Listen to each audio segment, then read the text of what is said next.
A very good evening my dear students of class 11th। आज मैं आपके लिए बीएसटी का वन शॉट वीडियो लेकर आया हूं। बहुत ही इंपॉर्टेंट लेसन है, source of business finance. Business में पैसा कहां से आएगा? Finance is the soul of business. Finance business की आत्मा होती है। बिना आत्मा के, बिना सोल के बॉडी निर्जीव है, बॉडी में लाइफ नहीं होगी। बिना फाइनेंस के बिजनेस भी वैसे ही बेजान है। आपके पास कितना ही अच्छा बिजनेस आइडिया हो, अगर उसको एग्जीक्यूट करने के लिए, उसको इंप्लीमेंट करने के लिए आपके पास पैसा नहीं है, तो आपके आइडिया का वैल्यू कुछ नहीं है। फॉर एग्जाम्पल, अगर मेरे को एक छोटा सा ठेला भी डालना है, एक हॉकर की दुकान खोलनी है, तो उसके लिए भी मेरे जेब में कुछ पैसे होने चाहिए, ताकि मैं दुकान के अंदर जो रॉ मटेरियल है वो ला सकूं, दुकान डाल सकूं। तो कहने का मतलब है, बिजनेस के लिए बहुत इंपॉर्टेंट होता है फाइनेंस। बिना फाइनेंस के बिजनेस को आप शुरू नहीं कर सकते, ना सस्टेन कर सकते हो। सस्टेन मतलब चलाना, कंटिन्यू करना। अब नेचर ऑफ बिजनेस फाइनेंस, जब भी आप बिजनेस शुरू करोगे, whenever you start a business, you need some money to procure और to purchase your assets. For example, मेरे को एक कपड़े की दुकान डालनी है, तो उस दुकान को जो मैं स्टैब्लिश करूंगा, सेटअप करूंगा, तो वो दुकान एक फिक्स एसेट है, उसके लिए पैसा चाहिए। वो जमीन, वो लैंड जिसमें मेरी दुकान होगी, अगर मैं रेंट पे नहीं लेना चाहता तो खरीदना चाहता हूं, तो उसके लिए भी पैसा लगेगा। अगर मेरा कंस्ट्रक्शन का काम है, तो जो भी मशीनरी लगेगी उसके लिए भी मुझे पैसा लगेगा। तो बिल्डिंग, मशीन, ये सब खरीदने के लिए मुझे पैसा चाहिए। और दूसरा, वर्किंग कैपिटल, ये जो मैंने आपको बताया बच्चों, ये फिक्स कैपिटल है। आपका ऑफिस यानी बिल्डिंग प्रेमाइसेस, लैंड, मशीनरी और आपके बिल्डिंग, ये आपके फिक्स एसेट्स हैं।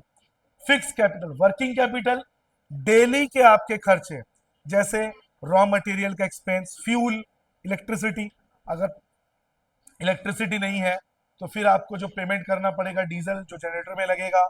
इसके अलावा कुछ आपके दिहाड़ी मजदूर हैं जो डेली वेजेस पे काम कर रहे हैं, आपको उनको डेली का पेमेंट करना है। इसके अलावा छोटे मोटे मिसलेनियस एक्सपेंस। तो डेली के खर्चे के लिए भी आपको पैसे चाहिए। अपने सप्लायर को, जिसको आपको पेमेंट देना, उसके लिए भी आपको पैसा चाहिए। तो वर्किंग कैपिटल के लिए भी आपको फंड चाहिए। इसके अलावा अपने बिजनेस को एक्सपेंड करने के लिए, आज मेरे पास 3 होटल्स हैं, कल को मेरे को एक और होटल खोलना है, उसके लिए पैसा चाहिए। आज मेरे पास 4 कपड़ों की दुकान है, कल मेरे को एक और ब्रांच डालना है कपड़ों की, उसके लिए भी पैसा चाहिए। बिजनेस को एक्सपेंड करने के लिए और अपडेट, अपग्रेड, मान लीजिए आपके बिजनेस में नई मशीनें नहीं है, अब आपको नई मशीन चाहिए, आपको लेटेस्ट टेक्नोलॉजी अपने कंपनी में सॉफ्टवेयर लाना है, कंप्यूटर्स में इंस्टॉल करने हैं, उसके लिए भी आपको पैसा चाहिए। मतलब टेक्नोलॉजी अपग्रेडेशन के लिए भी आपको पैसा चाहिए। संस्कार इधर ध्यान दें। इसके अलावा अपने लाइबिलिटीज को, अपनी उधारियों को टाइम से देना बहुत इंपॉर्टेंट है, because business runs on reputation. अगर आपने अपना लाइबिलिटी टाइम से पे नहीं किया, जैसे मान लीजिए मैं चांपा से माल उठा रहा हूं, अब चांपा में जो मैंने माल उठाया, उसको मैंने प्रॉमिस किया कि अगले 1 हफ्ते में मैं आपको पेमेंट करूंगा, लेकिन मैंने उसको 3 महीने से पेमेंट नहीं दिया, तो क्या वो अगली बार मुझे माल देगा? नहीं देगा। मार्केट में मेरा नाम खराब हो जाएगा कि ये आदमी टाइम से पेमेंट नहीं करता, तो अगली बार से कोई भी मेरे साथ डील नहीं करेगा। तो लाइबिलिटी, अपने कमिटमेंट्स को, अपने फाइनेंशियल कमिटमेंट्स को, जहां जहां से आपने उधार में सामान लिया है, उसको आपको टाइम से देना है। अपने वर्कर्स को टाइम से सैलरी देनी है, तभी तो वर्कर्स मन लगा के काम करेंगे, वरना वर्कर्स भी मन लगा के काम नहीं करेंगे।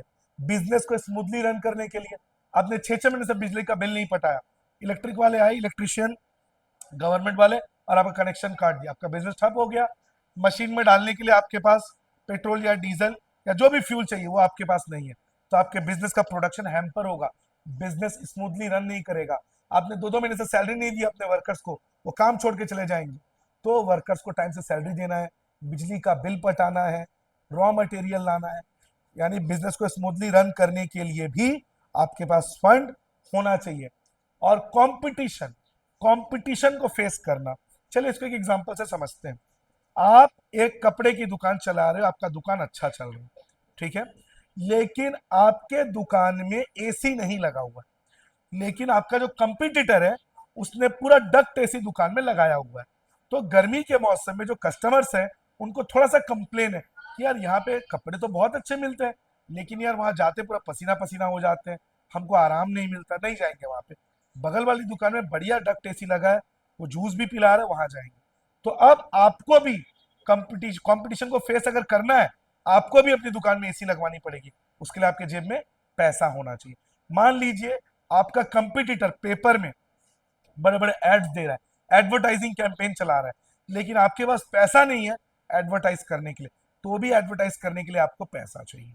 आपका कंपटीटर नया नया फर्नीचर अपने दुकान का जो इंटीरियर बहुत डेकोरेट करके रख रहा है, ताकि जो कस्टमर है वो एकदम अट्रैक्ट हो जाए, तो आपको भी दुकान में करना पड़ेगा। तो इसके लिए भी आपके जेब में क्या होना चाहिए? पैसा। तो कंपटीशन फेस करने के लिए भी आपके पास फंड होना चाहिए। और रिसेशन, रिसेशन मतलब जब बिजनेस में बिक्री बट्टा नहीं है, जब सेल्स नहीं हो रहे। अब इसको समझिए, कोरोना के टाइम पे जो बड़े बड़े बिजनेसमैन थे उनको प्रॉब्लम क्यों नहीं हुई? क्योंकि उस समय तो लॉकडाउन चल रहा था, दुकानें बंद थी, मंदी थी, लोग पैसे खर्च नहीं कर रहे थे, सेल्स नहीं हो रहे थे, क्योंकि उनके पास फंड की कमी नहीं थी। यानी सेल्स ना होने के बाद भी क्योंकि उनके पास इतना फंड था पहले का, जिसकी वजह से उनको दिक्कत नहीं हुई। तो बुरे समय के लिए आपके पास फंड होना चाहिए, ताकि आप रिसेशन के टाइम, देखिए बिजनेस में 3 साइकिल्स होते हैं बच्चों। एक होता है बूम पीरियड, जब आपका सेल्स बहुत ज्यादा हो। एक होता है रिसेशन, जब आपका सेल्स डाउन हो। और एक होता है रिकवरी, जब आप वापस बिजनेस में बाउंस बैक करके वापस पहले के जगह पे आ सके। तो बिजनेस के 3 फेसेस होते हैं, यानी बिजनेस हमेशा एक जैसा हो ये कंपलसरी नहीं है। हो सकता है आज बिजनेस आपका चल रहा है, कल को ना चले। तो इसके लिए भी, बुरे समय के लिए भी आपके पास फंड होना चाहिए। अब बिजनेस में पैसा उठाने का जरिया, बिजनेस में पैसा लगाने के लिए कहां से आप मैनेज करोगे? 2 फंड है इसके बच्चों, एक ओनर्स फंड और एक बोरोड फंड। ओनर्स फंड खुद का बिजनेस में लगाया गया पैसा, बोरोड फंड मार्केट से लोन लेकर बिजनेस में लगाया गया पैसा। मान लीजिए आपके पास बहुत तगड़ा बिजनेस आइडिया है, लेकिन आपके पास फंड अवेलेबल नहीं, लेकिन आपके बाप दादा ने आपके पास अच्छी खासी जमीन छोड़ के गए हैं। तो आपको बिजनेस करने के लिए या तो उस जमीन को बेच दीजिए और उससे पैसा आएगा, आप बिजनेस में लगा दीजिए, ओनर्स कैपिटल हो गया ये। लेकिन अगर आपने डिसाइड किया मैं इसको बेचूंगा नहीं, मेरे पुरखों की निशानी, मेरे एंसेस्ट्रल एंसेस्ट्रल प्रॉपर्टी है, मैं इसको सेल नहीं करूंगा, मैं काम करता हूं, इसको बैंक में मॉर्गेज कर देता हूं, गिरवी रख देता हूं, और उससे जो पैसा आएगा उसको बिजनेस में लगाता हूं, क्या कहलाएगा ये? Borrowed capital. यानी अगर आप अपना खुद का पैसा लगाते हैं बिजनेस में, ये ओनर्स कैपिटल है, और अगर आप लोन लेकर पैसा लगाते हैं तो ये बोरोड कैपिटल है। और दोनों ही के अपने अपने प्रोज एंड कॉन्स है, यानी कुछ एडवांटेज और कुछ डिसएडवांटेज है। तो बिजनेस में पैसा लगाने के लिए आपके पास बच्चों यही 2 ऑप्शन है, एक बोरोड कैपिटल यानी लोन लेकर बिजनेस में लगाया गया पैसा, एक ओनर्स कैपिटल यानी खुद का बिजनेस में लगाया गया पैसा। पॉज कर, पॉज स्टीम। अब सबसे पहले बच्चों, issue of shares. Owner's fund में सबसे पहले आता है बच्चों शेयर। में शेयर क्या होता है? मान लीजिए अब 4 दोस्त हैं, आप लोग एक पिक्चर देखने जाते हैं और डिसाइड करते हैं शेयर करके पिक्चर देखेंगे। पिक्चर की टिकट 200 वाली आप लेते हो, 4 दोस्तों की टिकट 200 इंटू 4 800 होती है, और खाने पीने में आपने डिसाइड किया पेटीज वेटीज जो भी कोल्ड ड्रिंक आप पिएंगे, और उसका खर्चा कुछ 700 रुपीज। मान लीजिए टोटल खर्चा कितना हो, उसका भी 800 ले लीजिए, 1600। अब 1600 आप 4 दोस्तों को देना है। मान लीजिए उसमें से कोई दोस्त ज्यादा रिच है, तो उसने बोला कि टेंशन मत लो, 800 रुपये मैं दे देता हूँ। और बाकी जो 3 दोस्त हैं, किसने 300 दे दिया, किसी ने 200 दे दिया, किसी ने 100 दे दिया, ऐसे करके 1600 के बजट पे उन्हें पिक्चर देख लिया। अब मुझे एक बात बताइए, यहाँ पे पिक्चर शेयर में गए वो, तो क्या यहाँ पे जिस बंदे ने ज्यादा पैसा दिया, क्या उसको पैसा रिटर्न मिलेगा? नहीं मिलेगा। चाहे पिक्चर अच्छी हो, चाहे पिक्चर बुरी हो, ये शेयर में बच्चे गए हैं, यहाँ पे कोई किसी को रिफंड या रिटर्न नहीं दे। बट मान लीजिए एक बच्चे के पास पैसा ही नहीं था, तो उसने बोला यार मेरे पास बिल्कुल पैसे नहीं है, एक काम कर, तू मुझे 300 रुपीज का उधार दे दे, बोरो दे दे, लोन दे दे, मैं तेरे को लौटा दूंगा। अब उसने 300 रुपये बोरो किया, अब पिक्चर अच्छी हो बुरी हो 300 रुपये उसे वापस करना पड़ेगा। तो ये शेयर और बोरो में फर्क होता है। तो यहां पे भी हमें ये चीज समझनी होगी बच्चों, इक्विटी शेयर का मतलब या शेयर का मतलब कंपनी सामने से आके कहती है कि आप हमारे कंपनी में पैसा लगाइए और बदले में हम आपको डिविडेंड देंगे। इसका मतलब कंपनी जो है वो प्राइवेट लिमिटेड से पब्लिक लिमिटेड हो जाती है। यहाँ पे कई बच्चों के कंफ्यूजन होता है, क्या पब्लिक लिमिटेड का मतलब सरकारी गवर्नमेंट होता है? नहीं बच्चों। फॉर एग्जाम्पल एक कंपनी है एबीसी लिमिटेड, अब वो प्राइवेट लिमिटेड है, कब तक? जब तक उसमें उस बिजनेस के प्रमोटर्स का ही पैसा लगा है, बस। अब उसने अपना आईपीओ लॉन्च किया, इनिशियल पब्लिक ऑफर, जिसमें पब्लिक को ऑफर कर रही है कि अब हमारी कंपनी पब्लिक हो गई है, लिमिटेड हो गई है, पब्लिक लिमिटेड, और हम सेबी में, security exchange board of India में रजिस्टर्ड हो गए हैं, और अब आप हमारी कंपनी में पैसा लगा सकते हैं। इसका मतलब अब कंपनी में सिर्फ प्रमोटर का पैसा नहीं लगा है, बाकी लोगों ने भी कंपनी में पैसा लगाया, और इन लोगों को शेयर होल्डर कहेंगे या partial owner of the company. यानी ये जो लोग हैं ये अब कंपनी के पार्शियल ओनर है, और कंपनी पब्लिक लिमिटेड हो गए, जैसे रिलायंस, टाटा। क्या इनमें सिर्फ अंबानी और टाटा का पैसा लगा है? नहीं, इसमें कई लोगों का पैसा लगा है। तो क्या कहेंगे इसको? Owners capital. मतलब जब आम जनता किसी बिजनेस में पैसा लगाती है एज एन इन्वेस्टर या फिर इक्विटी शेयर में, इसका मतलब वो कंपनी का ओनर्स कैपिटल है। क्या है? Owners capital. अब ये इक्विटी शेयर बच्चों दो प्रकार के होते हैं, एक इक्विटी और एक प्रेफरेंस। जो नॉर्मल शेयर्स होते हैं ये दो टाइप्स में आते हैं, इक्विटी और प्रेफरेंस। सबसे पहले बच्चों हम डिस्कस करेंगे इक्विटी शेयर। इक्विटी शेयर मतलब स्मॉलेस्ट यूनिट जिसमें कंपनी को ये किया गया, डिवाइड किया गया। चलिए मान लेते हैं एक कंपनी का टोटल वर्थ 1 करोड़ है। कितना है?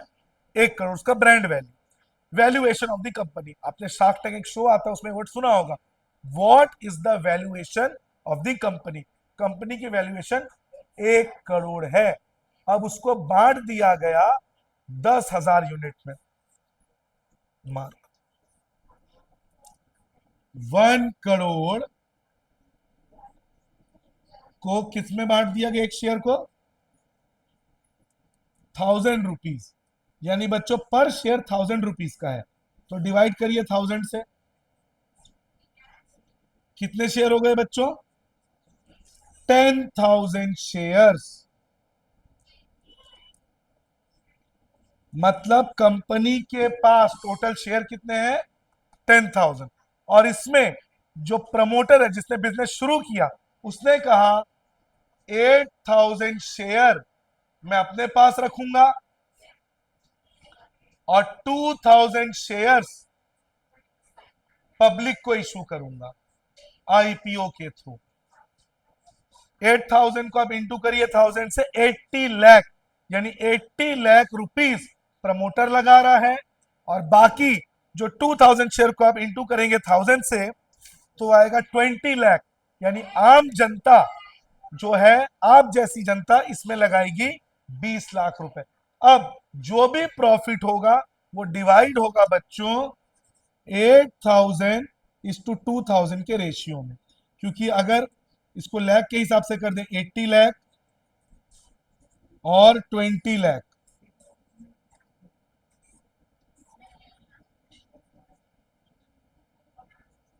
फोर इज टू वन, यानी जो भी प्रॉफिट कंपनी अर्न करेगी किस रेशियो में होगा?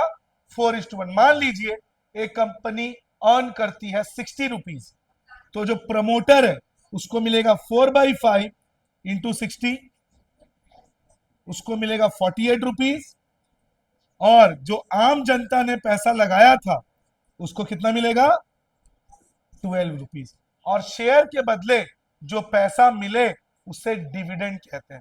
फिर रिपीट कर रहा हूं, शेयर के बदले जो पैसा मिले उसे डिविडेंड कहते हैं, यानी आम जनता ने जो पैसा लगाया उसमें उसको 12 रुपए का डिविडेंड मिलेगा। और इसकी खास बात यह है बच्चों, क्योंकि ओनर्स फंड है, अगर कंपनी डूब गई, कंपनी लॉस में गई, तो किसी भी शेयर होल्डर को अपना रिटर्न वापस नहीं मिलेगा। मतलब कंपनी प्रॉफिट कमाई तो इनको पैसा मिलेगा, कंपनी डाउनफॉल में गई, डूब गई, डिसॉल्व हो गई, तो जितने शेयर होल्डर्स हैं उनका पैसा भी डूब जाएगा। कॉमर्स में इस वर्ड को कहते हैं ब्लड बाथ। ब्लड बाथ का मतलब यहां पे खून बहना नहीं होगा। ब्लड बाथ का मतलब है बच्चों, जब एक साथ बहुत सारे शेयर होल्डर्स का करोड़ों अरबों रुपए एक दिन में डूब जाए, मार्केट क्रैश हो जाए, उसको कहते हैं ब्लड बाथ। अब आगे पढ़ेंगे बच्चों। इक्विटी शेयर मैंने बताया था, सबसे पहले आता है बच्चों इक्विटी शेयर्स। इक्विटी शेयर में सबसे पहले प्राइमरी रिस्क बियरर, मैंने आपको बता दिया, कंपनी अगर चली तो ये भी कंपनी के साथ ऊपर आएंगे, कंपनी डाउनफॉल में गई, भगत इधर ध्यान दो, तो ये भी कंपनी के साथ डूब जाएंगे। ऐसे कितने शेयर होल्डर्स है बच्चों जो एक रात में करोड़पति भी बन जाते हैं और एक रात में डाउन में भी उनकी पूरी प्रॉपर्टी भी चली जाती है। इसलिए इनको कहते हैं primary risk bearer. Share holders पूरा खतरा उठा रहे हैं। Claim over residual income. अब ये रेसिडुअल इनकम क्या है बच्चों? जैसे घरों में शादी पार्टी हो रही है, ठीक है, सब मेहमान आए, उनको खिलाए पिलाए, उसके बाद भी अच्छा सा बहुत सारा खाना बच गया, तो जो खाना बचता है, जैसे आइसक्रीम बच गया, कोल्ड ड्रिंक्स बच गए, कुछ अच्छी डिशेस बच गए, क्या इसको मेहमानों में बांटते हैं? इसको जो घर वाले होते हैं आपस में खा लेते। ठीक उसी तरह कंपनी में अगर बहुत ज्यादा इनकम हो रहा है और शेयर होल्डर्स को डिविडेंड देने के बाद भी पैसा बच गया, तो उस बचे पैसे में किसका हक है? इक्विटी शेयर होल्डर्स का। क्यों? क्योंकि रिस्क उठा रहे। कंपनी ने जब आईपीओ इशू किया तो ये वो लोग थे जिन्होंने कंपनी में विश्वास जताया और कंपनी में अपना हार्ड अर्न्ड मनी इन्वेस्ट किया, और इस इन्वेस्टमेंट को करने से उन्होंने कंपनी का ट्रस्ट जीता। तो जो भी एक्स्ट्रा इनकम होगा, बोनस होगा, वो किसको मिलेगा? Equity share holders. यानी बची हुई कमाई पे हक किसका होगा? Equity share holders. तीसरा, इसमें आप लंबे टाइम के लिए पैसा उठा सकते हो। Conversion into ownership fund. इसका मतलब कंपनी को बहुत ज्यादा प्रॉफिट हो रहा है तो कंपनी इसके एक्सेस को बोनस के तौर पे बांट देगी। जैसे मान लीजिए कंपनी के पास 1000 शेयर होल्डर है, कंपनी लगातार 4-5 साल से बहुत सारा प्रॉफिट कमा रही है, तो कंपनी ने डिसाइड किया अब हम ओनर्स को कुछ बोनस शेयर देंगे। मतलब लोगों को, जिन शेयर होल्डर्स ने कंपनी में पैसा लगाया है, उनको उसके लिए कोई पैसा नहीं देना। जैसे मान लीजिए एक आदमी है ए, उसके पास 100 शेयर थे और उसने उसको 5 रुपए के हिसाब से लिया, तो उसने कितना इन्वेस्ट किया कंपनी में बच्चों? 500 रुपए। और कंपनी को बहुत ज्यादा प्रॉफिट हुआ, तो कंपनी ने डिसाइड किया इस 100 शेयर वाले को कंपनी 10 शेयर देगी एज बोनस। इसका मतलब कंपनी इनसे कोई पैसा चार्ज नहीं करेगी और जो शेयर होल्डर है इसको मार्केट में बेच के उससे पैसा कमा सकता है।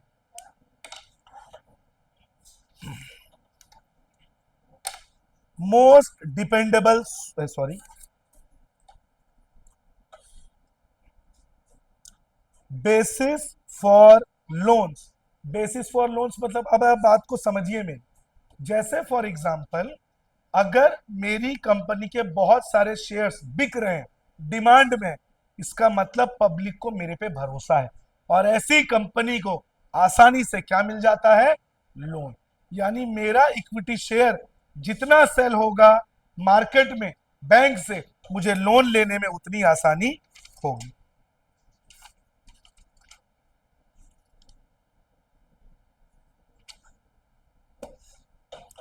इसके बाद कंट्रोल।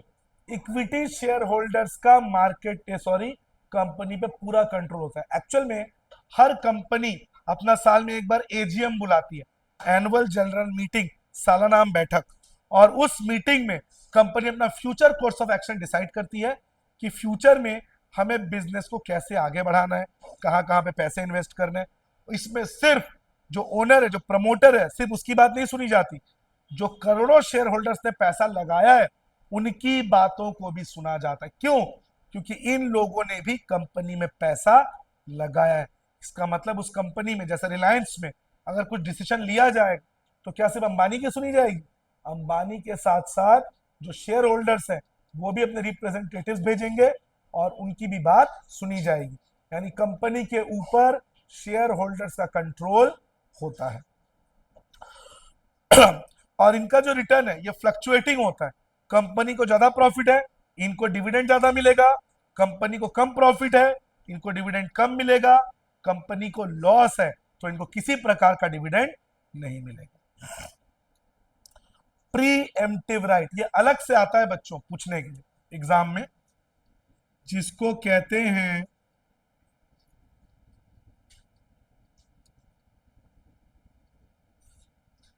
Pre emptive right. अब समझिए, आप एक दुकान में बचपन से कपड़े खरीद रहे हैं, पिछले 8-10 साल से आप उस कंपनी में कपड़े खरीद रहे हैं, उस दुकान में कपड़े लेने जा रहे हैं, आपका उसके साथ एक बॉन्डिंग बन चुका है।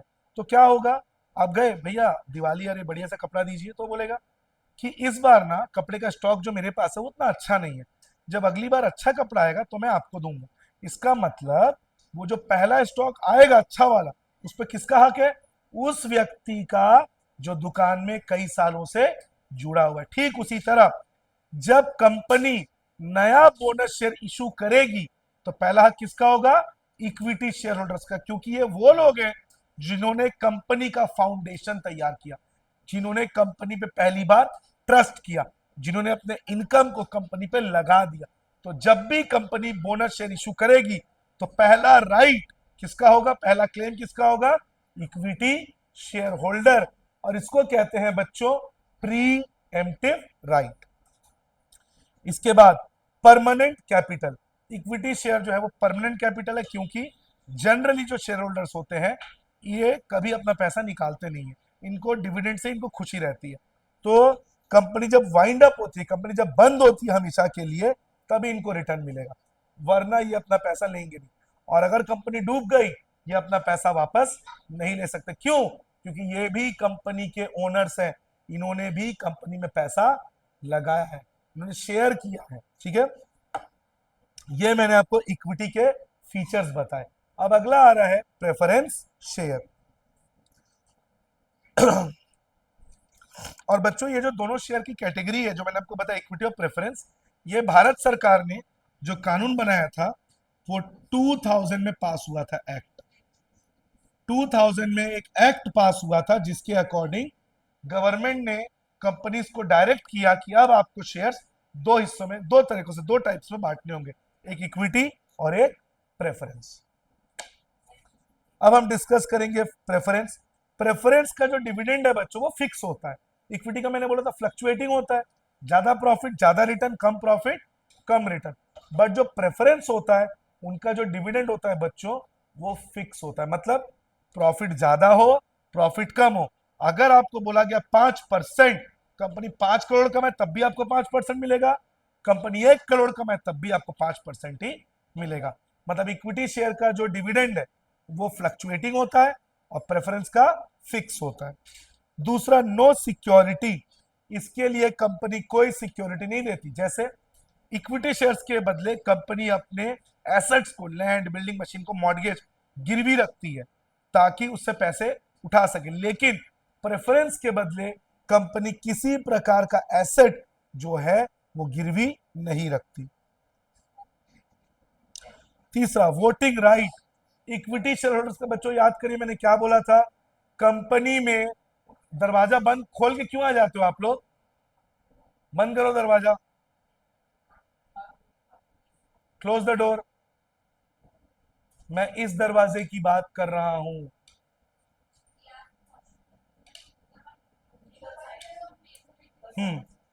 तो इक्विटी शेयर होल्डर का बिजनेस में पूरा कंट्रोल होता है, प्रेफरेंस शेयर होल्डर का बिजनेस में कोई कंट्रोल, मतलब बिजनेस में क्या डिसीजन लिया जाएगा, कहां पैसा इन्वेस्ट किया जाएगा, इसमें इक्विटी का से होता है।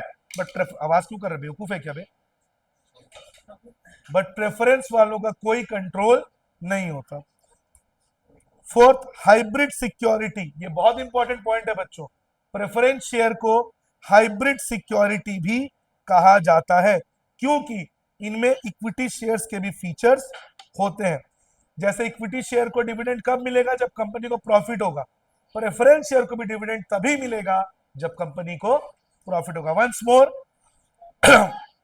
प्रेफरेंस शेयर को हाइब्रिड सिक्योरिटी कहते हैं, क्योंकि इसमें इक्विटी का एक फीचर होता है। वो फीचर क्या है? इक्विटी वालों को डिविडेंड तभी मिलेगा जब कंपनी को प्रॉफिट हो, प्रेफरेंस वालों को भी रिटर्न तब मिलेगा जब कंपनी को प्रॉफिट हो। इसके बाद large amount of fund, equity, equity में पैसा लगाने वाले कम है बच्चों, पर प्रेफरेंस में पैसा लगाने वाले बहुत है। इसको एक एग्जांपल से समझते हैं। मान लीजिए बारिश का मौसम है, भयानक बारिश हो रही है, बहुत तेज बारिश हो रही है, ठीक है। आपके मम्मी पापा कहीं बाहर गए हैं, ठीक, आप अपने घर में बैठे हैं। अब आपको पता है आप एक जगह पे खाना खाने जाते हैं, बहुत बेहतरीन खाना बनता है वहां पे, ठीक है। लेकिन दिक्कत यह है, इतनी बारिश में आपको पता नहीं है कि दुकान खुली है या बंद है। जोमेटो वालों ने भी अभी ऑर्डर लेना बंद कर दिया है, क्योंकि बारिश का मौसम है। आपको पता ही होगा जब मौसम खराब होती है जोमेटो के राइडर्स ऑर्डर कैंसिल कर देते हैं। अब आप एक रिस्क उठाओगे बच्चों कि मैं चलता हूँ, बारिश में भीग गया, हो सकता है गाड़ी स्किड कर जाए, बिजली कड़क रही है, क्या पता वहां गया होटल बंद मिला, रिस्क उठा रहा हूं। तो वो रिस्क उठा के गया, होटल खुला था और उसने बेहतरीन गर्मा गर्म खाना खाया। यहां पे बच्चों इक्विटी शेयर का फीचर है कि आप इक्विटी में आर या पार का खेल खेल रहे हो, कि आप रिस्क उठा रहे हो। और रिस्क में आपको पता है अगर कंपनी उठी मैं भी कंपनी के साथ ऊपर जाऊंगा, लेकिन अगर कंपनी डूब गई मैं भी डूब जाऊंगा। तो आप एक रिस्क उठा, हो सकता था होटल बंद होता, एक्सीडेंट हो जाता, उसका हाथ टूट जाता, गाड़ी स्किड हो जाती, पैर टूट जाता, तो फिर रिस्क है। लेकिन रिस्क उठा के उसको फायदा भी तो मिला। तो इक्विटी में जो पैसा लगाते हैं वो एडवेंचरस होते हैं, वो होते हैं आर या पार, या तो कंपनी के साथ ऊपर या कंपनी के साथ नीचे। पर प्रेफरेंस शेयर जब कंपनी डूबती है तो पहला हिस्सा प्रेफरेंस वालों को दिया जाता है, यानी ये कम रिस्की है, लेस रिस्की कैपिटल। और आप सभी को पता है रिस्क लेने वाले कम होते हैं और जो रिस्क नहीं लेना चाहते उनका पॉपुलेशन ज्यादा होता है। इसलिए इक्विटी में पैसा लगाने वाले कम है और प्रेफरेंस में पैसा लगाने वाले ज्यादा है, क्योंकि प्रेफरेंस वालों को पता है कि मेरे को 100 रुपए का 2 रुपए चाहिए, लेकिन 2 रुपए मेरे को चाहिए प्रेफरेंस वाले। इन इक्विटी वाले हमें 100 रुपए चाहिए वरना हमें कुछ नहीं चाहिए। तो ऐसा, इसलिए प्रेफरेंस से बहुत पैसा उठाया जा सकता है, इसमें बहुत सारे लोग पैसा लगाते हैं। नो फिक्स लाइबिलिटी, और कंपनी जब प्रॉफिट नहीं कमा रही है प्रेफरेंस को पैसा देने की जरूरत नहीं है। फिर एक बार पॉज कर। तो बच्चों जैसे मैंने आपको बता रहा था, मैं आपको प्रेफरेंस पढ़ा रहा था, ये बात ध्यान रखिएगा बच्चों, प्रेफरेंस शेयर एक्सपेंसिव है और इक्विटी शेयर चीप है, सस्ता है। तो प्रेफरेंस इतना एक्सपेंसिव क्यों है? बिकॉज प्रेफरेंस का डिविडेंड रेट फिक्स है कि मुझे इतना रुपए मिलेगा ही, चाहे कंपनी का प्रॉफिट कम हो या ज्यादा हो। लेकिन इक्विटी वालों को पता है कंपनी का प्रॉफिट ज्यादा है, तो कोई पेरेंट आए हैं क्या देखो तो, कोई पेरेंट आए हैं क्या देखो। तो इस, और इक्विटी क्यों चीप है? क्योंकि इक्विटी का डिविडेंड रेट जो है वो फिक्स नहीं है। कंपनी को बहुत कम प्रॉफिट हो तो उनको रिटर्न भी कम मिलेगा, और कंपनी को प्रॉफिट ज्यादा हो रहा है तो उनको रिटर्न भी ज्यादा मिलेगा, ठीक है। अब इक्विटी और प्रेफरेंस का डिफरेंस डिस्कस कर लेते हैं बच्चों। इक्विटी को वोटिंग राइट मिलता है, प्रेफरेंस को वोटिंग राइट नहीं मिलता। इक्विटी शेयर जो है वो क्या होता है? चीप। प्रेफरेंस शेयर क्या होता है? एक्सपेंसिव।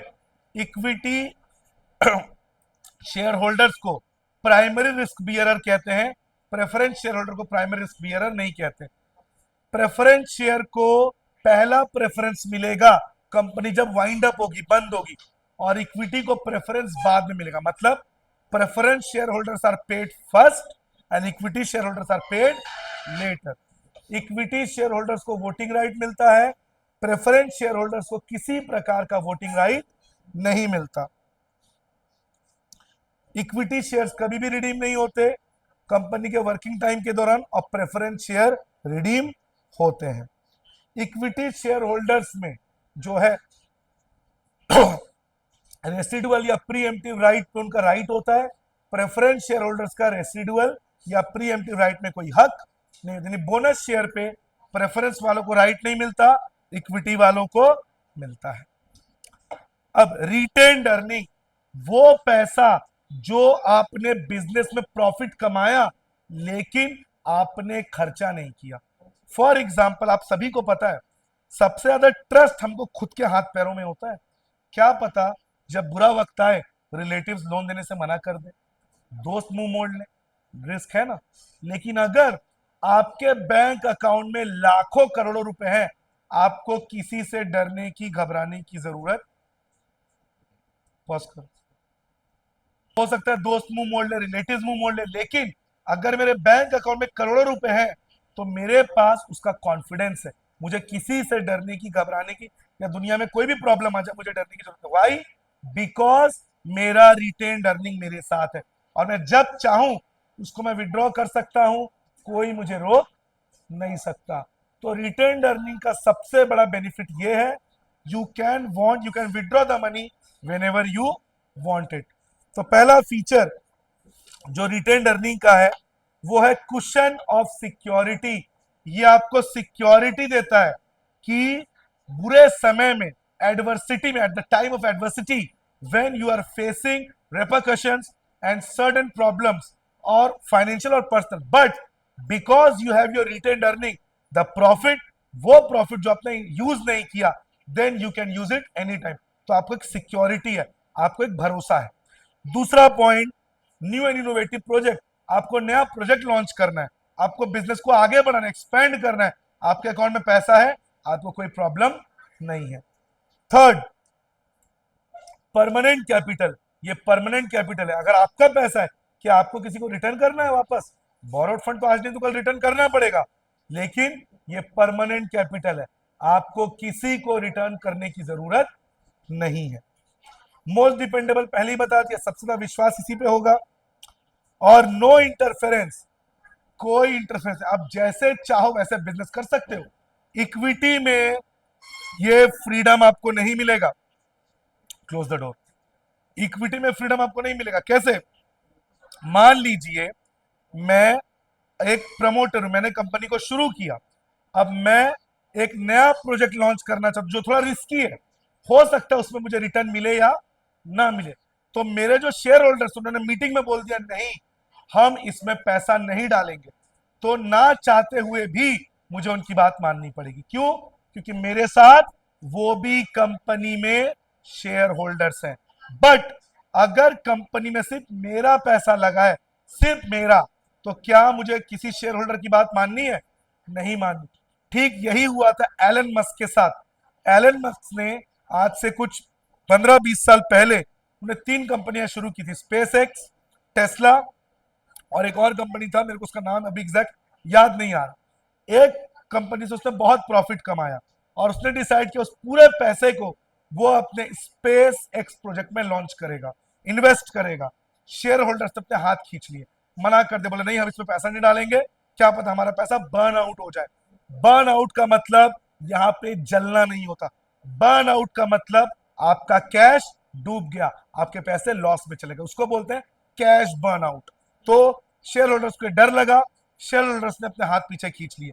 फिर अकेले एलन मस्क ने पूरा अपना जितना भी उसका पैसा था, उसका खुद का, उसने उसे स्पेस एक्स में लगा दिया और आज space x billion dollar company है और एलन मस्क दुनिया का सबसे अमीर आदमी है। तो देखिए, शेयर होल्डर्स की बात अगर वो मान लेता तो वो अपनी कंपनी चालू नहीं कर पाता। तो ये होता है कि अगर आपके पास खुद का पैसा है, आपको किसी का इंटरफेयर सुनने की जरूरत नहीं है।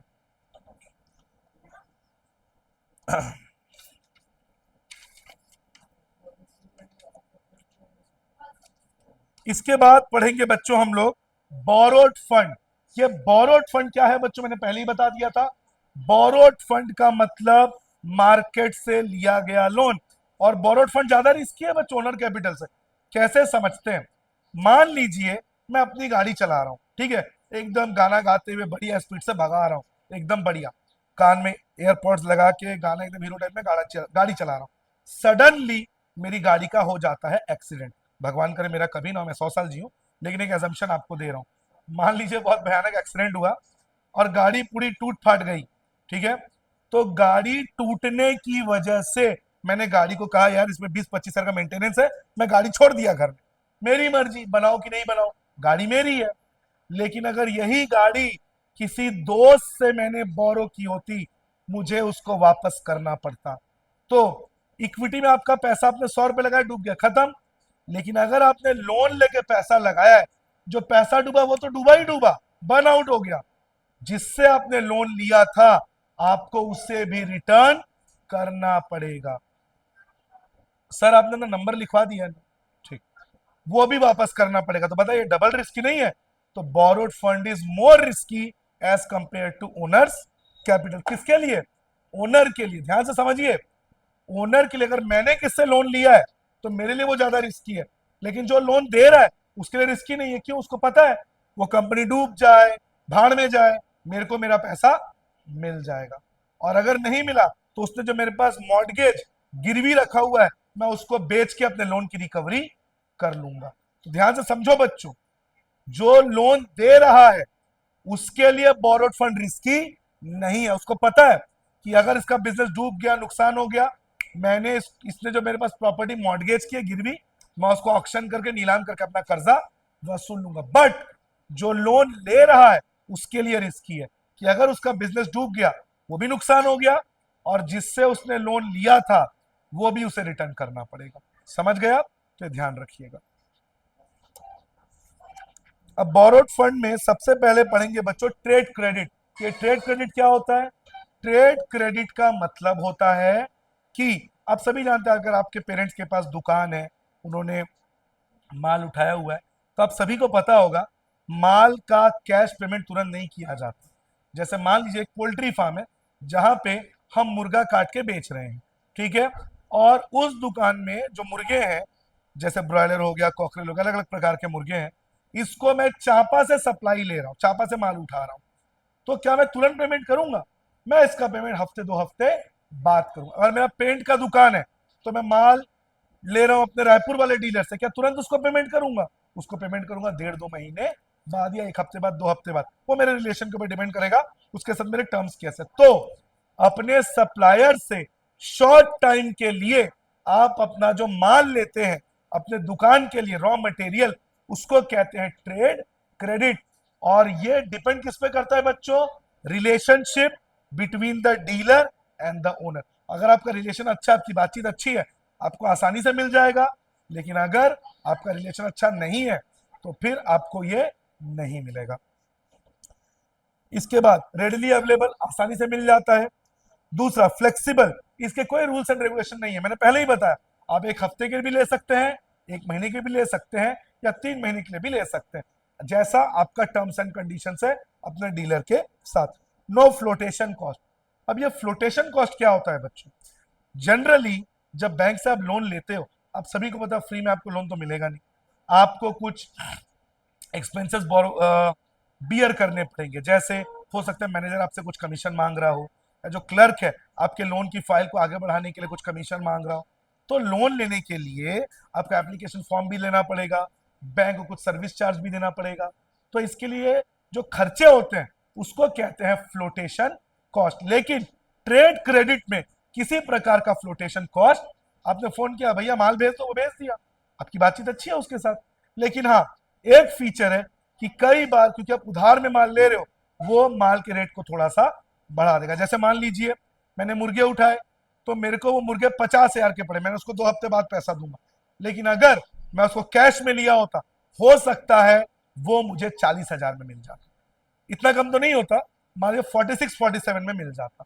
लेकिन क्योंकि ट्रेड क्रेडिट उधार में ले रहा हूं तो मुझे कुछ एक्स्ट्रा पैसा देना पड़ेगा। और अगर वो मैंने टाइम से पेमेंट नहीं किया, मैंने पेमेंट में डिफॉल्ट किया, तो मेरा जो डीलर है वो मुझे सू कर सकता है, मेरे ऊपर केस कर सकता है। इसके बाद आता है बच्चों पब्लिक डिपॉजिट। अब ये पब्लिक डिपॉजिट क्या होता है? पब्लिक डिपॉजिट का मतलब पब्लिक से पैसा उठाना। लेकिन पब्लिक डिपॉजिट हर कंपनी नहीं कर सकती। पब्लिक डिपॉजिट वही कंपनी कर सकती है जो मार्केट में रेपुटेड है।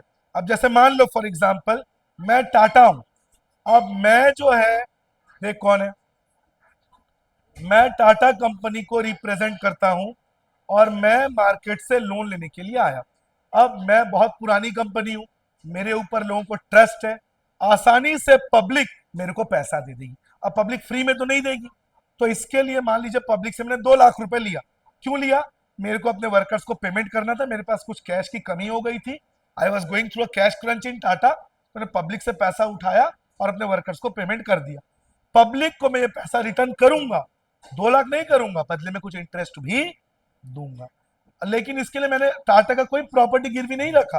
मतलब कल को अगर मैं टाटा देश छोड़ के भाग गया, रन अवे हो गया, टाटा से मैं देश छोड़ के चला गया, तो जितने लोगों ने मेरे को पैसा दिया था 2 लाख रुपए, उनका पैसा तो डूब गया। इसीलिए कोई भी नई कंपनी पब्लिक डिपॉजिट इशू नहीं कर सकती। कौन इशू कर सकती है? रेपुटेड एंड ओल्ड कंपनी, जिसके ऊपर लोगों को ट्रस्ट होगा। तो पब्लिक डिपॉजिट के लिए कंपनी कोई एसेट मॉर्गेज नहीं करती। जनरली कंपनी इसको वर्किंग कैपिटल के लिए उठाती है। मैंने अभी आपको एग्जांपल दिया, वर्कर्स का पेमेंट, रॉ मटेरियल का पेमेंट, है ना। टाइम पीरियड ये 6 महीने से 3 साल के लिए होता है। मतलब मान लीजिए मैं रिलायंस हूं और मेरे को रॉ मटेरियल चाहिए लगभग 10 करोड़ का, लेकिन मेरे पास अभी कैश की कमी है, तो मैं पब्लिक डिपॉजिट पेपर में ऐड दिया कि रिलायंस अपना पब्लिक डिपॉजिट इशू करना चाह रहा है, जिन जिन लोगों को इसमें इंटरेस्ट है वो पैसा लगाए। मान लीजिए एक आदमी है, उसने इस पर 50,000 लगाया, मतलब उसने रिलायंस का कितना पब्लिक डिपॉजिट लिया? 50,000। 6 महीने बाद उसको 50 के बदले 55,000 मिलेगा। कितना इंटरेस्ट मिला? 5,000। इसका मतलब क्यों मिला ये? बिकॉज उसने रिलायंस के ऊपर ट्रस्ट किया। तो नई कंपनी पब्लिक डिपॉजिट जो है वो इशू नहीं कर सकती। इसको रेस करने का प्रोसीजर बहुत इजी है, और कंपनी को अपने प्रॉफिट का 10% अलग रखना पड़ता है ताकि पब्लिक डिपॉजिट को वापस किया जा सके। मतलब रिलायंस ने अगर 10 करोड़ कमाया है, 10 करोड़ का 10%, 1 करोड़ कंपनी को अलग रखना पड़ेगा ताकि वो पब्लिक डिपॉजिट का पैसा वापस चुका सके। पब्लिक डिपॉजिट में ज्यादा कंपनीज को खर्च करना नहीं पड़ता। पेपर में सीधा एक ऐड दे दीजिए और इसमें लोग पैसा लगा सकते हैं। लेकिन पब्लिक डिपॉजिट 25% से ज्यादा पैसा उठा नहीं सकती। मतलब अगर कंपनी का कैपिटल 100 करोड़ है, उसका 25%, 25 करोड़, तो कंपनी पब्लिक से कितना उठा सकती है? सिर्फ 25 करोड़। तो इसके पॉइंट्स हमने क्या देखे? प्रॉफिट का 10% रखना पड़ेगा अलग से पेमेंट के लिए, नई कंपनी इशू नहीं कर सकती, 3 महीने 6 महीने से 3 साल का इसका पीरियड होता है। और जनरली कंपनी इसका पैसा क्यों लेती है? वर्किंग कैपिटल, अपने वर्कर्स को पेमेंट करने के लिए, इलेक्ट्रिसिटी का बिल भरने के लिए, रॉ मटेरियल का पेमेंट करने के लिए। इसके बाद आता है बच्चों debenture. Debenture long term borrowing, लंबे समय के लिए लिया गया लोन। डिबेंचर का मतलब होता है लॉन्ग टर्म बोरोइंग, लंबे समय के लिए लिया गया लोन, 15 साल, 20 साल, 10 साल। डिबेंचर ये बोरोड फंड है, एक तरह का लोन है। और जो भी डिबेंचर होल्डर होता है उसको सर्टिफिकेट मिलता है। जैसे मान लो ये ए है, इसने मुझे 25 करोड़ का डिबेंचर दिया, 25 करोड़ का लोन दिया, तो ये डिबेंचर होल्डर है। और इसके पास एक सर्टिफिकेट होगा जो इस बात का प्रूफ है कि इसने मुझे 25 करोड़ का लोन दिया है। और जब मैं इसको वापस कर दूंगा तो सर्टिफिकेट को फाड़ देंगे। मतलब आपने अपना डिबेंचर रिडीम कर दिया, आपने टाइम से अपना पेमेंट कर दिया। बोरोड फंड होता है, इसका रिटर्न फिक्स है। और एक बात ध्यान रखिए बच्चों, शेयर और डिबेंचर में शेयर का डिविडेंड तभी मिलेगा अगर प्रॉफिट है, लेकिन डिबेंचर आपको देना पड़ेगा चाहे प्रॉफिट हो या। अगर कंपनी ने 10 करोड़ का डिबेंचर लिया है और उसका इंटरेस्ट 25 लाख है, कंपनी को प्रॉफिट हो, कंपनी को लॉस हो, हर महीने उसको 25 लाख देना पड़ेगा। डिबेंचर होल्डर को किसी प्रकार का वोटिंग राइट, मतलब डिबेंचर होल्डर लोन जरूर दिए पर वो कंपनी को यह नहीं बता सकते कि कंपनी को चलाना कैसे है। डिबेंचर होल्डर के लिए कंपनी को अपने एसेट्स गिरवी रखने पड़ते हैं। मतलब कंपनी के जो बड़ी बड़ी मशीन है, बिल्डिंग है, उसको मॉर्गेज करना पड़ेगा, गिरवी करना पड़ेगा। जैसे इसने मैंने बताया, इसने मेरे को 25 करोड़ दिया, तो मेरे को अपनी मशीन और बिल्डिंग इसके पास गिरवी रखनी पड़ेगी, ताकि कल को अगर मैं देश छोड़ के भाग गया तो ये मेरी लैंड, मेरी बिल्डिंग को बेच के अपना कर्जा वसूल कर सके। और कई बार डिबेंचर होल्डर्स एक ट्रस्टी को अपॉइंट करते हैं ये देखने के लिए कि कंपनी उसको पेमेंट टाइम से करती रहे। जैसे मान लो मैंने अपने दोस्त को 20,000 उधार दिया, मेरा दोस्त मुझे लौटा नहीं रहा है, लेकिन वो फुल घूम रहा है, मस्ती कर रहा है, पैसे खर्च कर रहा है, पर मेरा पैसा नहीं दे रहा। तो कंपनी भी तो ऐसा कर सकती है ना कि डिबेंचर, जैसे मेरी कंपनी ने 25 करोड़ लिया, अब मैं इसको रिटर्न नहीं कर रहा हूं, मैं बस घूम रहा हूं फिर रहा हूं, कंपनी के नए नए प्रोजेक्ट्स लॉन्च कर रहा हूं, पर इसको पैसा नहीं दे रहा। इसलिए इसने क्या किया, एक ट्रस्टी बिठा दिया। ये ट्रस्टी को बिठा दिया, और ये ट्रस्टी जो एक व्यक्ति होगा, एक आदमी होगा जो इसका रिप्रेजेंटेटिव है, वो मेरी कंपनी के ऊपर नजर रखेगा, मॉनिटर करेगा कि मैं टाइम टू टाइम इंटरेस्ट का पेमेंट इसको करता रहूं, और मैं अपने प्रॉफिट्स को फालतू का खर्चा ना करूं, क्योंकि मुझे उसका डिबेंचर रिटर्न करना है। तो बच्चों शेयर और डिबेंचर में क्या डिफरेंस है? शेयर होल्डर्स कंपनी के ओनर्स होते हैं, और डिबेंचर होल्डर कंपनी के क्रेडिटर होते हैं। शेयर होल्डर को मिलता है डिविडेंड, डिबेंचर होल्डर को मिलता है interest. Share holder primary risk bearer होते हैं, debenture holder primary risk bearer नहीं होते। शेयर होल्डर को वोटिंग राइट मिलता है, डिबेंचर होल्डर को वोटिंग राइट नहीं मिलता। शेयर होल्डर को प्रीएम्प्टिव राइट मिलता है, डिबेंचर होल्डर को प्रीएम्प्टिव राइट नहीं मिलता। वाइंड अप में पहला प्रेफरेंस डिबेंचर होल्डर का है, शेयर होल्डर को सबसे लास्ट में पेमेंट किया जाता है। कंपनी का कंट्रोल शेयर होल्डर के हाथ में होता है, डिबेंचर होल्डर के हाथ में कंपनी का कंट्रोल नहीं होता। शेयर होल्डर्स के लिए कोई एसेट्स मॉर्गेज नहीं होते, पर डिबेंचर होल्डर्स के लिए कंपनी को अपने एसेट्स मॉर्गेज यानी गिरवी रखना पड़ता है। इसके बाद आता है बच्चों कमर्शियल बैंक। ये कमर्शियल बैंक क्या होता है? कृष्णा इन लोगों को बोल दे सर, बस खत्म कर रहे हैं, क्या वीडियो बनाने में थोड़ा टाइम लग गया। 9-10 को बोल दे सर बस चालू करें। बैंक्स आप सभी वाकिफ हो, you all are aware of the banks. Banks क्या होते हैं? HDFC Bank, Axis Bank, IDBI Bank, ICICI Bank, Bank of Baroda. Private banks होते हैं जैसे ICICI, Axis Bank. Public bank जैसे State Bank of India, Punjab National Bank. और सभी बैंक्स को कंट्रोल कौन करता है? RBI, Reserve Bank of India. Banks के फीचर्स क्या होते हैं बच्चों? बैंक हमको फंड देता है जब भी हमको जरूरत हो, बिजनेस लोन देता है, कार लोन देता है, होम लोन देता है, एजुकेशन लोन देता है। बैंक्स हमारे मॉनेटरी सिस्टम का एक बहुत वाइटल पार्ट होता है। बैंक इंफॉर्मेशन को कॉन्फिडेंशियल रखते हैं, यानी जो लोन लेते हैं उनके इंफॉर्मेशन को वो लीक नहीं करता। फ्लेक्सिबल है, लोग अपनी मर्जी से लोन कम ज्यादा ले सकते हैं, आपको होम लोन चाहिए, कार लोन चाहिए, आप डिसाइड करो। लेकिन हाँ, लोन देने से पहले बैंक कस्टमर के बारे में इंक्वायरी जरूर। अब आपके मन में आएगा सर फिर विजय माल्या देश का इतना करोड़ कैसे खा गया? बिकॉज उसमें जो बैंक के ऑफिशियल्स थे वो मिले हुए थे, they were equally involved with Vijay Mallya. उन्होंने बहुत बड़ी बड़ी ब्राइब्स ली थी, घूस ली थी, वरना बिना डिटेल्ड इंक्वायरी के बैंक लोन पास नहीं करते। और बैंक से अगर लोन लेना है तो आपको कुछ ना कुछ मॉर्गेज एसेट गिरवी रखना पड़ेगा, ताकि कल को अगर आपने लोन नहीं दिया तो बैंक वाले उस मॉर्गेज को, प्रॉपर्टी को नीलाम करके, ऑक्शन करके अपना कर्जा रिकवर कर ले। जैसे विजय माल्या जो देश छोड़ के चला गया, उसके बैंगलोर का पेंट हाउस, उसकी विंटेज गाड़ियां, ये सब स्टेट बैंक धीरे धीरे मॉर्गेज किया था, उसको वो सेल करके अपने कर्जे की भरपाई कर रहा है, रिकवर कर रहा है। पब्लिक डिपॉजिट जो मैंने अभी आपको पढ़ाया, और बैंक में क्या डिफरेंस है? पब्लिक डिपॉजिट में कंपनी को कोई एसेट गिरवी नहीं रखना पड़ता, कमर्शियल बैंक में कस्टमर को एसेट गिरवी रखना पड़ता है। पब्लिक डिपॉजिट गवर्नमेंट के हिसाब से काम करती है, गवर्नमेंट ने जो रूल बनाया कंपनी एक्ट। और कमर्शियल बैंक किसके हिसाब से काम करती है? Reserve Bank of India. Public deposit का इंटरेस्ट रेट कम होता है, बैंकों का इंटरेस्ट रेट हाई होता है। पब्लिक डिपॉजिट का टाइम पीरियड 6 महीने से 3 साल, बैंक डिपॉजिट 5 साल 6 साल अपने हिसाब से होता है। पब्लिक डिपॉजिट सीक्रेट होता है, लेकिन जो बैंक लोन है इसमें भी, सॉरी, पब्लिक डिपॉजिट में किसी प्रकार की सीक्रेसी नहीं होती, मतलब ये ओपन सीक्रेट होता है।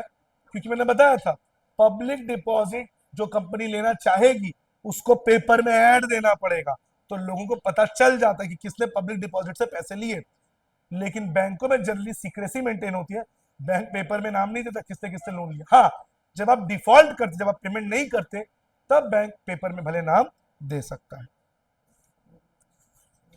इसके बाद आता है बच्चों ICD, इंटर कॉर्पोरेट फंड, जिसके मुताबिक एक कंपनी दूसरी कंपनी से बात मत करो।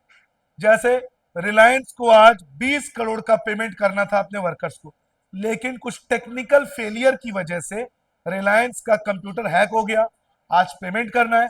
तो रिलायंस ने फोन लगाया अडानी को कि अडानी भाऊ हमारे अकाउंट में इतना रुपए डाल दो, हमको वर्कर्स को पेमेंट कर दो। अडानी बोला बिल्कुल ले लो, लेकिन क्या है पैसा फ्री में दिया जाएगा, बदले में कुछ इंटरेस्ट लिया जाएगा। तो inter corporate deposits are taken by different corporates when they face some financial crisis for a short period of time.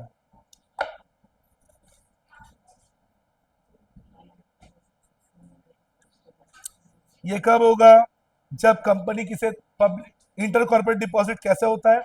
हो सकता है कोई कंपनी किसी का शेयर खरीद ले, हो सकता है कोई कंपनी किसी को लोन दे, तो उसे कहते हैं इंटर कॉर्पोरेट डिपॉजिट। 3 महीने के लिए अगर आप ले रहे हैं तो 12% इंटरेस्ट देना पड़ेगा, 6 महीने के लिए ले रहे हैं 15% देना पड़ेगा, और अगर एक दिन के लिए ले हैं तो 10%। यानी एक कंपनी जब दूसरी कंपनी से लोन लेती है मुश्किल समय के लिए, कुछ समय के लिए, 3 महीने के लिए लेगी तो कितना परसेंट? 12%। 6 महीने के लिए 15%, और अगर एक दिन के लिए ले रही है तो 10%। इसका फायदा क्या है? इसका फायदा यह है कि कंपनी को बैंक के पास लोन लेने की जरूरत नहीं पड़ती। कंपनी को शॉर्ट टर्म प्रॉब्लम सॉल्व करने, क्योंकि बैंक से आप लोन लेने जाओगे तुरंत लोन पास होता है, कुछ समय लगता है। यहाँ एक कॉल करो तुरंत आपके अकाउंट में पैसा, मतलब बैंकों का जो हैसल प्रोसेस है यहाँ पे वो हैसल फ्री हो जाता है, मतलब तामझाम यहाँ पे ज्यादा नहीं है, यहाँ पे गवर्नमेंट रेस्ट्रिक्शन ज्यादा नहीं है, और ये लॉन्ग टर्म के लिए आप यहाँ से पैसा नहीं ले सकते। कितने महीने के लिए पैसा ले सकते हो? 3 महीना, 6 महीना और 1 दिन। बहुत रिस्की होता है क्योंकि यहाँ पे आप कुछ गिरवी नहीं रखते। कल को मान लो अडानी का पैसा बिना दिए रिलायंस भाग गया तो उसको तो पैसा डूब गया, कुछ गिरवी भी नहीं है, तो थोड़ा सा रिस्की होता है। और इसका इंटरेस्ट रेट बैंक से ज्यादा है। क्यों? बैंक के पास एसेट है बेचने के लिए अगर लोन ना चुकाया जाए, लेकिन यहाँ तो कुछ भी नहीं है, गारंटी आप वर्बली दे रहे हो, कल को भाग गए तो, इसलिए इसका इंटरेस्ट रेट ज्यादा है। ओनर्स फंड और बोरोड फंड में क्या डिफरेंस है? ओनर्स फंड परमानेंट होता है, बोरोड फंड टेम्पोररी होता है, कुछ समय के बाद आपको वापस करना है। सॉरी, ओनर्स फंड डिपेंडेबल होता है, बोरोड फंड डिपेंडेबल नहीं होता। ओनर्स फंड में इक्विटी और प्रेफरेंस शेयर, बोरोड फंड में आपका public deposit, loan, debenture. Owner's fund primary risk bearer होता है, borrowed fund primary risk bearer नहीं होता। ओनर्स फंड को कुछ मॉर्गेज गिरवी रखना नहीं पड़ता, बोरोड फंड में आपको कुछ एसेट मॉर्गेज करना पड़ता है। ओनर्स फंड को प्रॉफिट और डिविडेंड, रिटेन्ड अर्निंग्स ये मिलता है, और बोरोड फंड में आपको इंटरेस्ट देना पड़ता है। इसके बाद GDR, ग्लोबल डिपॉजिटरी रिसिप्ट, ये ग्लोबल मार्केट के लिए होता है। इंटरनेशनल मार्केट में अगर आपको शेयर्स इशू करना है तो उसके लिए होता है ग्लोबल डिपॉजिटरी रिसिप्ट। इसके लिए इंटरनेशनल बैंक की जरूरत पड़ती है, और जिसको डिपॉजिटरी भी कहते हैं, और इसको डिपॉजिटरी शेयर्स भी कहते हैं। लेकिन हाँ, इनको किसी प्रकार का वोटिंग राइट नहीं मिलेगा। मतलब अगर आप लोकल शेयर होल्डर हैं, आप कंपनी रिलायंस है, इंडिया की कंपनी, और आप शेयर होल्डर भी इंडिया से बिलोंग कर रहे हो, आपको वोटिंग राइट मिलेगा। लेकिन हाँ, अगर इंडिया की कंपनी में किसी अमेरिकन सिटीजन ने पैसा लगाया है तो उसको डिविडेंड तो मिलेगा, पर कंट्रोल या वोटिंग राइट नहीं मिलेगा। रूल है ये। और यहां पे काम डॉलर में होता है। Reason, American dollar is the world strongest currency. Bharat का पहला GDR इशू करने वाला जो बैंक था वो था सिटी बैंक 1990 में। इसका पैसा फॉरेन करेंसी में आता है। कैसे? जैसे मान लीजिए मेरा IPO, मैं जोमेटो हूं, मैंने IPO लॉन्च किया, इंडिया के बहुत सारे लोग पैसा लगाएंगे, हो सकता है बहुत सारे जापानीज, कोरियन, अमेरिकन, ब्रिटिश, ये लोग भी मेरी कंपनी में पैसा लगाना चाहते हैं। तो उससे जो पैसा आएगा वो किस में कलेक्ट होगा? डॉलर में। उनको डिविडेंड मिलेगा, पर उनको मेरी कंपनी में किसी प्रकार का वोटिंग राइट नहीं मिलेगा। भारत की पहली कंपनी जिसने GDR से पैसे उठाए थे वो थी रिलायंस कंपनी।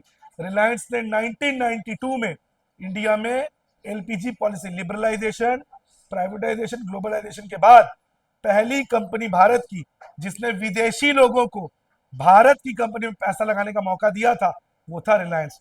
कुछ 150 मिलियन डॉलर के पैसा, 150 मिलियन डॉलर रुपी रिलायंस ने कलेक्ट किया था ग्लोबल मार्केट में अपने कंपनी के शेयर्स बेच के। एडीआर भी जीडीआर की तरह ही है बच्चों, बस एक फर्क है, एडीआर अमेरिकन सिटीजन के लिए होता है। किसके लिए होता है? अमेरिकन सिटीजन के लिए। And it can be listed in the US stock exchange. ADR के रिक्वायरमेंट जीडीआर से ज्यादा स्ट्रिक्ट, आप सभी को पता है अमेरिका में 9/11 के बाद से अमेरिका के रूल्स एंड रेगुलेशंस बहुत स्ट्रिक्ट कर दिए गए, तो जीडीआर के कंपैरिजन में एडीआर के रूल्स जो है वो ज्यादा स्ट्रिक्ट है। और ध्यान रखिए एडीआर किसके लिए है? अमेरिकन सिटीजन के लिए, ठीक है, सिर्फ अमेरिकन सिटीजन के लिए, और ये यूएस स्टॉक मार्केट से ही डील करता है। और एडीआर का खर्चा जीडीआर से ज्यादा महंगा है बच्चों, because America is an expensive country और अमेरिका के रूल्स बहुत ज्यादा स्ट्रिक्ट है। तो ADR is more strict as compare to GDR. ये अमेरिकन डॉलर है और कोई भी अमेरिकन बैंक एडीआर इशू कर सकते हैं। जैसे समझ लीजिए मैं अमेरिका में रहता हूं, मैं अमेरिकन सिटीजन हूं और मुझे समझ लीजिए पॉज करना तो एक बार तो रिपीट कर दूं बच्चों, एडीआर और जीडीआर सेम है। जीडीआर दुनिया भर के सिटीजन के लिए, एडीआर सिर्फ अमेरिकन सिटीजन के लिए। इसका मतलब अगर किसी इंडियन कंपनी को किसी अमेरिकन को शेयर बेचना है तो उसको यूएस स्टॉक मार्केट में लिस्ट होना पड़ेगा और यूएस सिटीजन को वो शेयर्स इशू कर सकती है। बट एडीआर का रूल्स जीडीआर के मुकाबले ज्यादा स्ट्रिक्ट है। मतलब किसी इंडियन कंपनी को बहुत सारे लॉज, रेगुलेशन, रूल्स को फॉलो करना पड़ेगा और तब जाके वो अमेरिकन स्टॉक मार्केट में लिस्ट होगी और तब वो किसी अमेरिकन सिटीजन को अमेरिकन बैंक के थ्रू अपने शेयर्स बेच सकती है। IDR simple, Indian depository receipt, India के लिए। इसका मतलब जस्ट उल्टा कर दीजिए, किसी फॉरेन कंपनी को किसी इंडियन को शेयर बेचना है, मतलब आप इंडिया के सिटीजन हो, आपको कोरिया की किसी कंपनी में शेयर लगाना है, आपको जापान की किसी कंपनी का शेयर खरीदना है, तो किसके थ्रू होगा ये? आईडीआर। यानी विदेशी कंपनियां आईडीआर के थ्रू इंडिया के मार्केट से फंड कलेक्ट करती हैं। भारत का जो पहला बैंक था जिसने इससे पैसे लिए थे वो था standard chartered bank. Home country यानी इंडिया में इसका रजिस्ट्रेशन होना चाहिए। वही कंपनी आईडीआर के थ्रू शेयर्स खरीद सकती है जो इंडिया में रजिस्टर्ड हो, अपने होम कंट्री में रजिस्टर्ड हो। मतलब अगर कोरिया की कंपनी कोरिया में रजिस्टर्ड नहीं है तो वो किसी इंडियन को आईडीआर के थ्रू शेयर नहीं बेच सकती। अगर जापान की कोई कंपनी जापान के होम कंट्री में रजिस्टर्ड नहीं है तो किसी भी इंडियन को वो आईडीआर इशू नहीं कर सकती। और उसका नेटवर्थ कम से कम 3 साल से 1 करोड़ का होना चाहिए। तो कोई भी फॉरेन कंपनी जो इंडियन मार्केट में शेयर बेच के पैसे कलेक्ट करना चाहती है उसकी प्रॉफिट कम से कम पिछले 3 साल से कितनी होनी चाहिए? 1 करोड़। अपने होम कंट्री में वो रजिस्टर्ड होनी चाहिए। तो जीडीआर और इसमें फर्क क्या है? जीडीआर में इंडियन कंपनी फॉरेनर्स को शेयर बेचती है और उनसे पैसा कलेक्ट करती है डॉलर के थ्रू, और आईडीआर में फॉरेनर्स इंडियंस को शेयर बेच के पैसा इंडियन मार्केट से कलेक्ट करते हैं। तो इस तरह से वन शॉट में मैंने आपका ये लेसन कंप्लीट किया। चैनल को सब्सक्राइब करें, वीडियो को लाइक और शेयर करें। मिलेंगे आपसे नेक्स्ट वीडियो में। Have a good day. Stop.